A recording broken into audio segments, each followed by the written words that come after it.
अमरावती जिल्ह्यात कोरोना रुग्णात भरमसाठ वाढ झाल्याने रुग्णवाहिकेची मोठी कमतरता भासत आहे। त्यातच रुग्णवाहिका मालकांनी रुग्णवाहिका दरात वाढ केल्याने गरीब रुग्णांच्या नातेवाईकांना न परवडणारे आहे।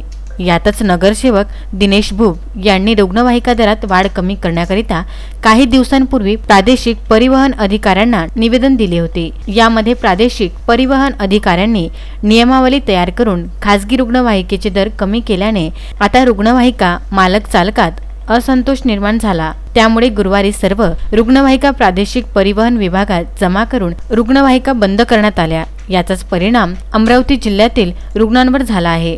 अनेक रुग्णांना रुग्णालयातून घरी नेण्याकरिता अतोनात त्रास होत आहे। या भयंकर परिस्थितीमध्ये रात्री बेरात्री कोणी ऑटो, कोणी दुचाकी तर कोणी अक्षरशः रिक्षात रुग्ण किंवा मृतक नेल्या जात आहे।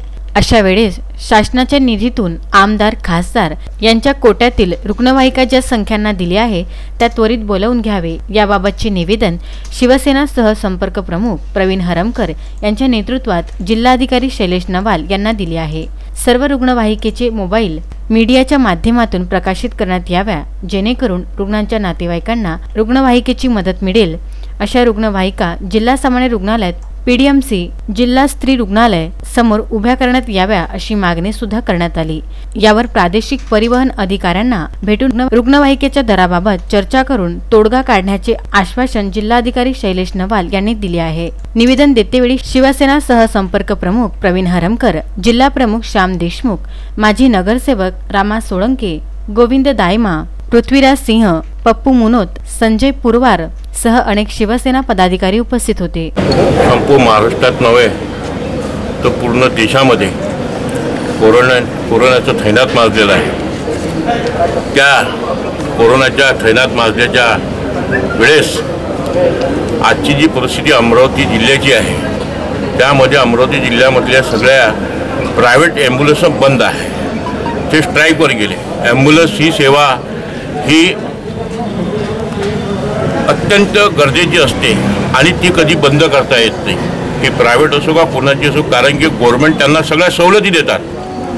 टोल नाक्यावर त्यांना नाका लागत नाही, त्यांना कोणता टॅक्स भरावा लागत नाही, अन्य बाबी आहे। पण तरी त्यांनी यावेळेस जे आंदोलन केलं तो त्यांचा भाग आहे। पण आमचं म्हणणं एवढंच आहे का महाराष्ट्रात ज्या ज्या ठिकाणी आमदार खासदारांच्या माध्यमातून ज्या ॲम्ब्युलन्स दिल्या जातात शासनाच्या पैशातून, त्या ॲम्ब्युलन्स सगळ्या आज सामान्य रुग्णालयापाशी आल्या पाहिजे व पीडीएमसी जिथे जिथे गव्हर्नमेंटचे हॉस्पिटल आहे त्या त्या ठिकाणी हे हॉस्पिटलच्या ठिकाणी ॲम्ब्युलन्स आल्या पाहिजे अशी आम्ही आज कलेक्टर साहेबांना मागणी केली। कारण शासनाच्या पैशातून ह्या सगळ्या ॲम्ब्युलन्स घेतल्या जातात आणि त्याच ॲम्ब्युलन्स यांनी अशा वेळी का ज्या देशामध्ये पूर्ण थैनात माजलेलं आहे कोरोनाचं, अशा परिस्थितीत पाहता कलेक्टर साहेबांनी स्वतःचा पॉवर वापरून त्या गाड्या जप्ती करून आपल्या त्या संस्थेच्यापासून गाड्या घ्याव्या आणि त्या इथे सामान्य रुग्णालयापाशी म्हणा, पीडीएमसी पाशी म्हणा अशा ठिकाणी लावा। कारण की जेणेकरून आजची परिस्थिती अशी आहे का कोणी रिक्षामध्ये, कोणी ऑटोमध्ये, कोणी कारमध्ये, गोरगरीब तर बिचारा सायकलवर आणि रिक्षावर त्या बॉड्या घेऊन येत आहे, कोणी बॉडी आणत आहे, कोणी बॉडी नेत आहे, कोणी पेशंट आणत आहे। अशी परिस्थिती आहे का रात्री 2-2 वाजे 3-3 वाजेपर्यंत इतकी बिकट परिस्थिती आहे। परवाच्या दिवशी आमच्या जवळचाच एक मित्र वारला, तिथून आपल्या जिल्हा प्रशासनाच्या दवाखान्यापासून रुग्णालयापासून तर मच्छीसातमध्ये बॉडी न्यायचे 3500 रुपये दिले। म्हणजे काय परिस्थिती चालू आहे अमरावती जिल्ह्यामध्ये। त्यासाठी आम्ही आज कलेक्टर साहेबांना निवेदन दिलं का बा तुम्ही याच्यामध्ये थोडंसं लक्ष घाला आणि लक्ष घालून ज्या ज्या परिस्थिती सध्याची जी परिस्थिती सुरू आहे त्यामध्ये बा तुम्ही त्यांचा कुठेतरी तोडगा काढून लोकांना न्याय द्यावा आणि लोकांना त्यासाठी तुम्ही स्वतःहून त्यांनी आता कोणत्या आरटीओ ऑफिसरला फोन लावले ते त्यांच्या पुरतं आता ते चालू आहे। Vidarbha news bureau, Amravati.